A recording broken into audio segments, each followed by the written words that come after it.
Salut à tous, aujourd'hui je reviens avec une nouvelle vidéo sur en fait mon bilan de mon deuxième trimestre. J'ai décidé d'expliquer vraiment tous les détails, les désagréments comme les côtés positifs, plutôt désagréments du deuxième trimestre qu'on peut avoir. Être enceinte c'est pas forcément rose, tout ne se passe pas forcément bien. Et du coup je trouvais intéressant de faire un bilan général, des côtés positifs aussi également, de mon organisation au niveau des papiers, des lectures et qu'est-ce que je mets par exemple sur le corps depuis le début quoi, mais surtout depuis le deuxième trimestre. Alors j'ai noté sur une feuille tous les points que je voulais parler. Tout simplement, parce qu'autrement si je le note pas je vais le zapper. Parce que j'ai déjà tourné cette vidéo une fois et j'ai oublié des trucs qui moi me semblaient importants, mais cette fois je les ai écrits. Alors déjà comment s'est déroulé mon deuxième trimestre, parce que maintenant je suis dans le troisième.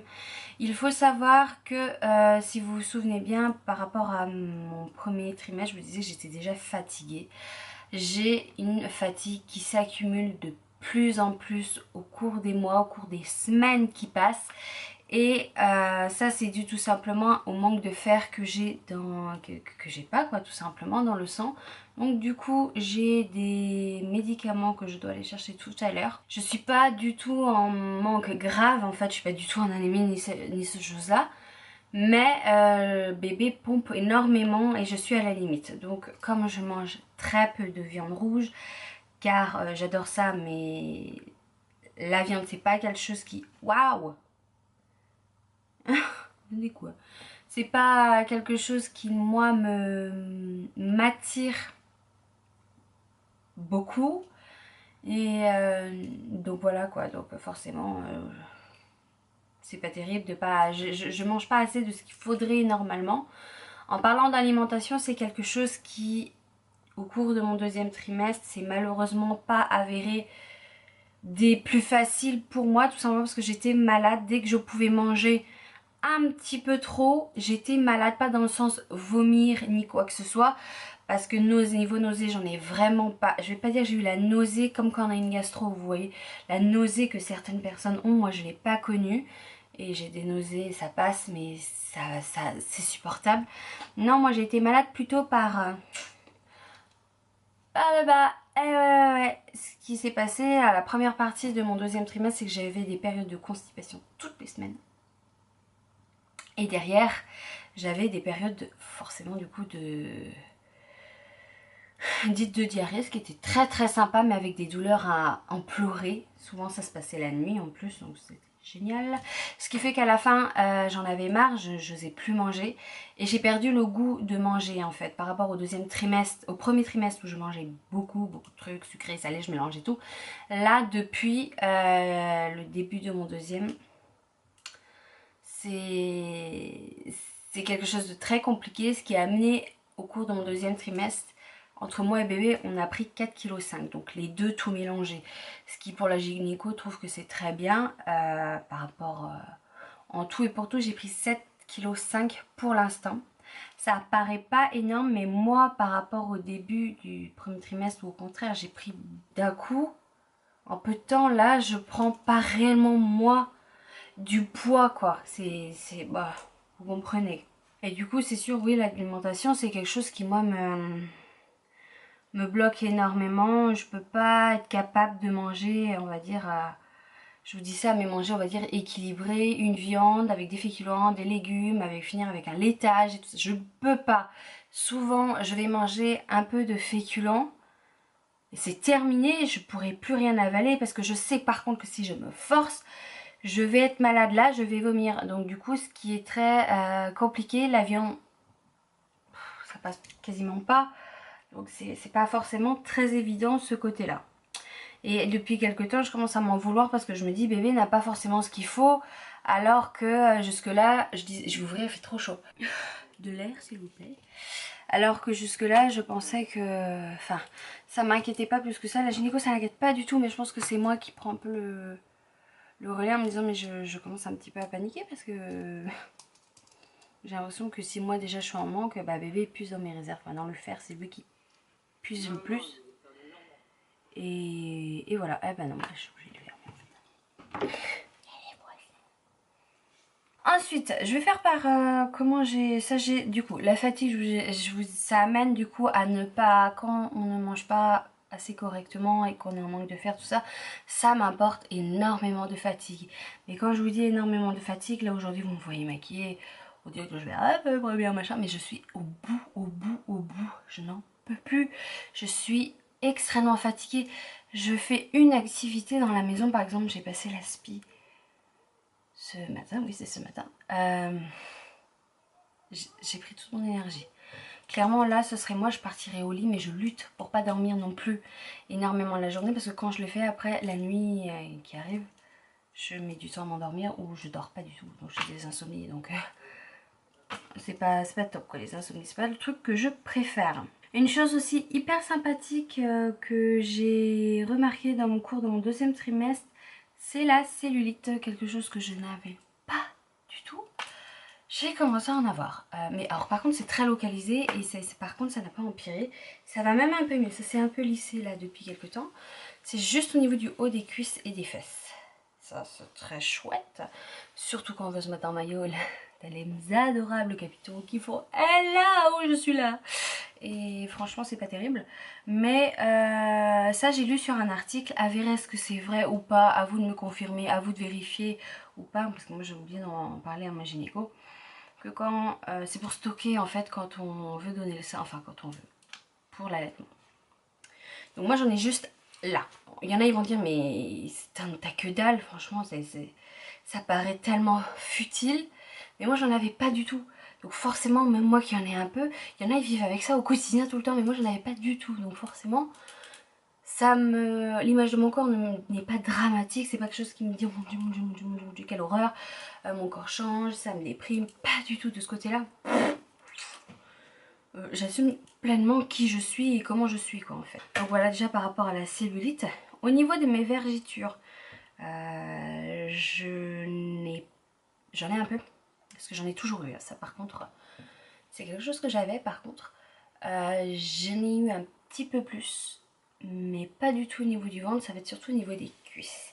Depuis mes 19 ans, je m'hydrate quotidiennement, une fois par jour, tout le temps.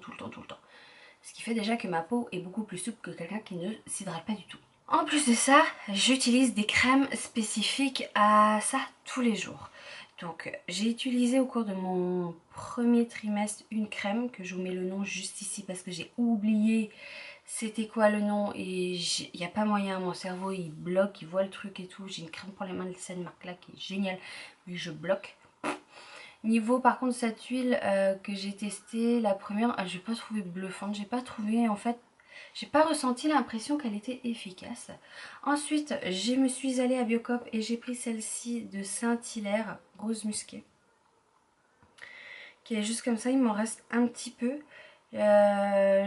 J'ai retrouvé qu'elle était un petit peu plus efficace, mais par contre elle part très vite, environ en 1 mois et demi. Ça fait quand même à la fin de la grossesse un budget. Malgré tout, je l'ai trouvé assez efficace. Donc cette fois, j'ai voulu tester l'huile d'amande douce de cette marque-là, de Pranarum. C'est une marque que je connais en huile essentielle parce que c'est avec ça que je me soigne hors être enceinte. Et je l'ai testé hier parce que je trouvais pas le bout de l'autre. Et franchement, je l'ai trouvé vachement plus douce, plus nourrissante. C'est bizarre. Ça m'a moins dérangé que d'utiliser l'autre à la rose. Je sais pas pourquoi. Et en plus, elle est moins chère. Elle est à 7,50. Donc, et ben, pour l'instant, je suis contente. Mais après, je pense que je finirai par tester une autre parce que j'aime bien changer. C'est ça. Quand on teste plein de produits, et ben... Voilà, ça fait partie du job quoi, quelque part. Moi je trouve quelque part que j'ai pas vu une efficacité sur la diminution de mes vergitures, mais je pense pas que ce soit réellement l'effet escompté qu'on peut voir de suite. Moi je pense que c'est quelque chose qui va aider à rassouplir encore plus la peau pour éviter qu'elle pète encore plus. Donc de ce côté là j'ai pas réellement vu de diminution de vergeture, mais je n'ai pas vu une augmentation. Donc moi ce que je retiens, c'est surtout de ne pas avoir eu une augmentation. Une chose hyper sympa également pendant la grossesse, ce sont les pertes blanches. C'est quelque chose de tellement sympa et agréable, n'est-ce pas? Mais pas en quantité, on va dire, qu'une femme non enceinte peut avoir. Non, là ça va être quelque chose qui est assez basique apparemment, que beaucoup de femmes ont, et qui pour certaines peut avoir des conséquences un peu plus importantes, qui elles peuvent avoir des infections, des démangeaisons, ce genre de choses. Moi je n'ai pas, c'est vraiment juste la perte blanche qui est plus importante et qui n'est pas forcément sympa, dans le sens où des fois j'ai vraiment l'impression que c'est mes règles qui sont en train de couler, alors que pas du tout. Donc moi j'ai opté pour évidemment des protège slip, ça me paraît évident. Autrement, bah, bonjour l'inconfort total. Et moi je prends les Always, oui voilà, c'est les Always quelque chose, vous les mettrez là ou en barre d'infos. Je trouve que celles-ci sont très très bien, c'est ce que j'avais reçu dans la petite valise de naissance, bien sûr. Dans la petite valise de maternité, vous savez qu'on reçoit en début de grossesse, et je les trouve très bien. Il y a aussi une chose qui depuis un mois maintenant, qui est arrivée, c'est du colostrum. Du colostrum, si vous ne savez pas, c'est quelque chose qui vient avant le lait. Donc des mini montées de colostrum que j'ai. Pas quelque chose encore de très important, mais quand même, si par exemple je ne mets pas de soutif, bon là je mets une brassière de sport parce que mes soutifs commencent à être légèrement... J'ai l'impression que je vais exploser et que je respire plus. Et bien si je mets qu'un simple t-shirt pour la nuit et tout, dans la journée ou dans la nuit, je vais avoir des toutes petites évidemment auréoles. Et c'est le colostrum qui... Bah, la tétée s'excite, c'est normal. Il n'y a rien c'est naturel. Donner le sein, c'est absolument naturel. Et ça, c'est totalement naturel. Ceux qui ont un problème avec ça, bah, ça regarde chaque personne. Il y en a qui sont pas pour l'allaitement, il y en a qui sont pour. Moi, j'en suis totalement pour. Pour ma part, je pense qu'il faut être à l'aise. Il faut être aussi en raccord avec son couple par rapport à ça. Aurélien il est d'accord que je le fasse, et tant mieux parce que c'est quelque chose que moi j'avais envie de faire. Et du coup, pour en revenir au colostrum, voilà, c'est le petit liquide qui vient avant le lait, donc je vais en avoir encore je pense pour un petit moment comme ça, sauf peut-être si j'ai une montée de lait dramatique.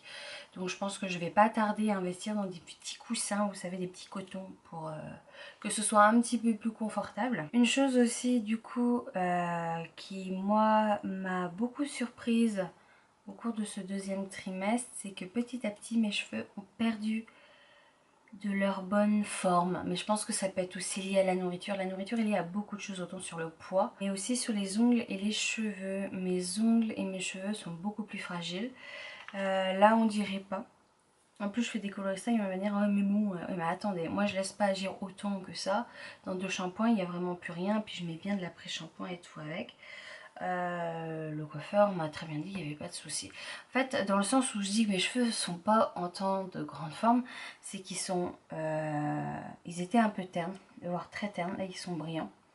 Et mes pointes ont été coupées. Depuis que je les ai coupées, mes cheveux vont quand même beaucoup mieux. Et mes ongles recommencent depuis une bonne semaine à redevenir mieux.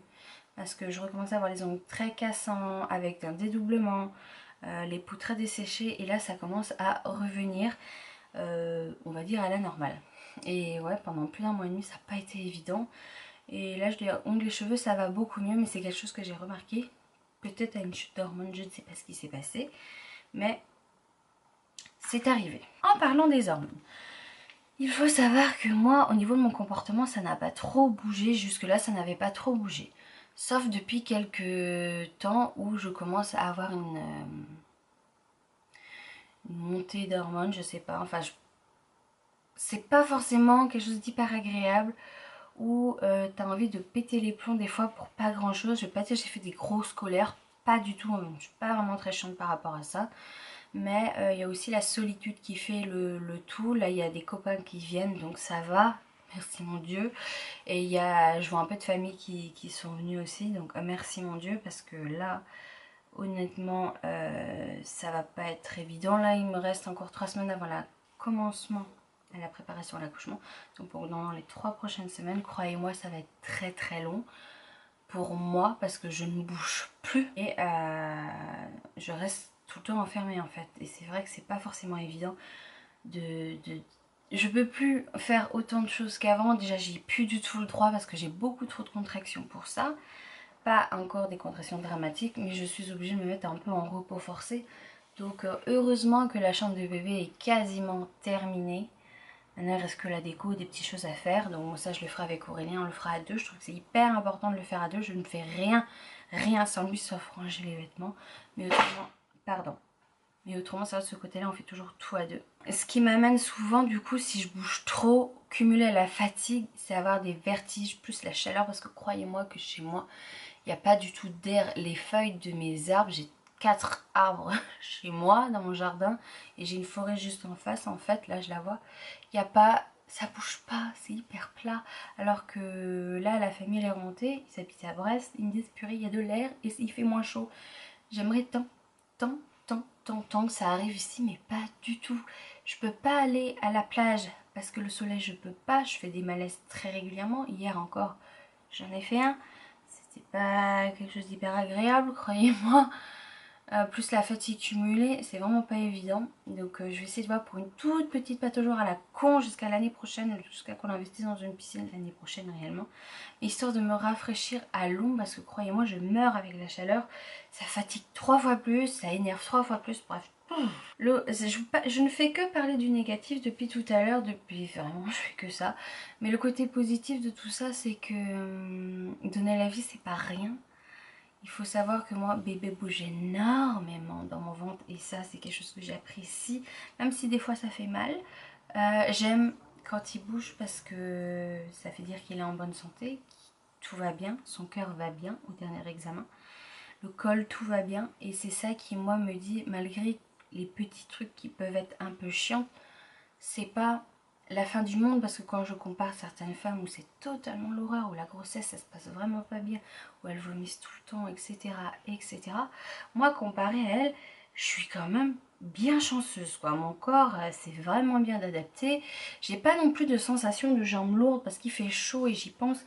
La gynéco n'a pas arrêté de me demander si je voulais ça s'appelle des bas de contention, si mes jambes gonflaient quoi que ce soit. Je n'ai rien pour l'instant de ce côté-là, j'ai rien.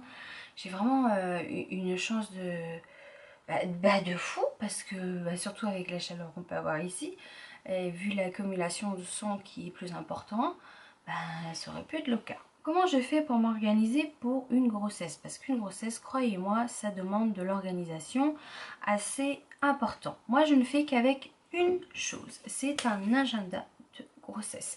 Celle-ci, c'est l'édition de chez Larousse, elle est à 9,95. Vous avez un agenda du coup. Je vais vous montrer une page où il n'y a rien écrit. Vous allez en voir dans votre agenda, premier trimestre, deuxième trimestre et troisième trimestre. Là, par exemple, dans le 7e mois, vous avez toujours un article sur chaque page. Et à côté, vous avez la date du... Bon, vous voyez, vous devez mettre vous-même vos dates. Vous devez vraiment le faire vous-même. C'est un peu un bullet journal à moitié commencé. Ce qui, moi, m'arrange fortement parce que j'aurais pas eu forcément la force de tout faire un véritable bullet journal. Et ce que j'apprécie aussi, c'est que on a, oui, je vous le disais, on a des articles. On a de quoi poser les questions, un endroit pour poser nos questions quand on voit les médecins, pour prendre les rendez-vous, qu'est-ce qui est à faire. Moi je trouve qu'il est assez complet et on a un calendrier, il est complet. Franchement je vous invite à aller le voir en magasin parce que je pense qu'il y est. Je mettrai le lien en barre d'infos si vous le souhaitez. Et honnêtement c'est mon organisation de tout le temps au niveau des papiers parce que tout le reste c'est dans une pochette. Et autrement, on va dire un suivi grossesse. J'ai 2 applis. Une que j'avais qui s'appelle Flow, que j'avais avant de tomber enceinte, ce qui permet de savoir quand était notre cycle, quand il y avait l'ovulation, etc., etc. Je vous invite également à aller voir cette appli, de la télécharger, parce que je la trouve très bien. Il y a aussi le mode grossesse, du coup, qui pour moi est activé, ce qui donne... je peux pas vous montrer parce qu'il y a mes trucs personnels dessus. Mais par exemple on a des articles conseils, là je peux, par exemple à 27 semaines de grossesse, sauf que je suis à 28 et cette appli j'arrive pas à la régler, je sais pas pourquoi, faudrait que je la remette. Il donne des articles tous les jours, on a un calendrier, vous voyez, hop, comme ça. J'espère que vous allez voir quelque chose. Bon là c'est en mode grossesse donc forcément ce sera de cette couleur là. etc. Mais avant, par exemple, je prends le mois d'octobre. Vous voyez, le mois d'octobre, la zone bleue, c'est quand on est en ovulation. Et les autres, c'est quand c'est noir, c'est quand on n'est pas. Vous avez la possibilité de mettre les moments où vous avez eu des rapports ou pas d'ailleurs. Donc c'était vraiment pour vous montrer par rapport à cette appli. Et la deuxième, c'est Grossesse Plus. Vous devez sûrement la connaître pour ceux qui sont enceintes ou même des fois certaines personnes qui ne le sont pas.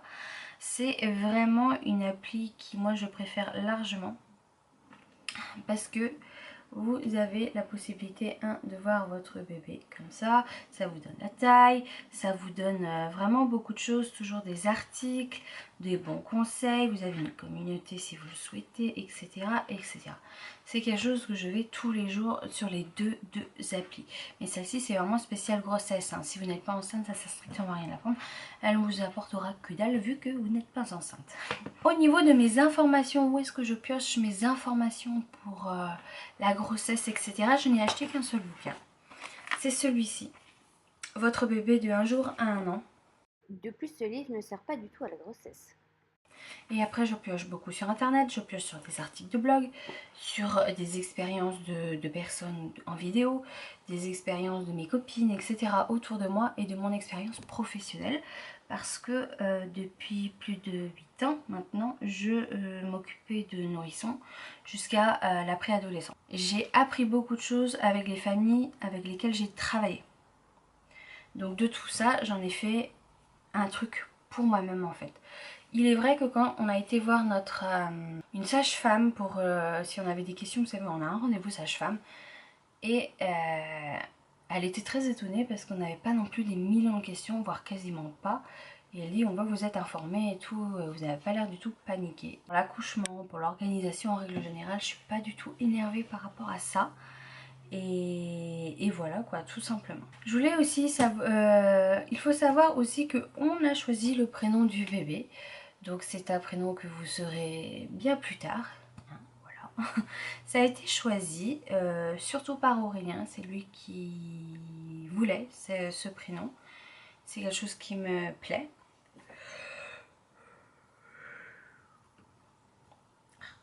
Donc je trouvais important de le laisser choisir pour moi le prénom de son enfant. Je trouvais ça sa façon à lui de participer également à la grossesse. Et du coup, savoir si c'est un garçon ou si c'est une fille, petit indice, mais je vais vous le dire, mais quand même, quand on me regarde de face, il faut vraiment voir que je suis enceinte parce que je ne me suis pas du tout élargie, mais je l'ai fait en longueur. En fait, quand on regarde mon ventre, on voit que je suis enceinte, c'est sur le côté. En face, il faut vraiment être en face, quoi. En face, on ne le voit pas, mais sur le côté, on le voit. Donc, il faut savoir aussi que tout le long de ma grossesse, surtout à partir du 2e trimestre, je suis pas du tout dans le sucré, mais plus dans le salé. Moi, je suis parmi les femmes types qui soit c'est sucré, soit salé, garçon ou fille, machin. Il faut savoir que j'ai fait mon test du glucose la semaine dernière, ça a été un enfer.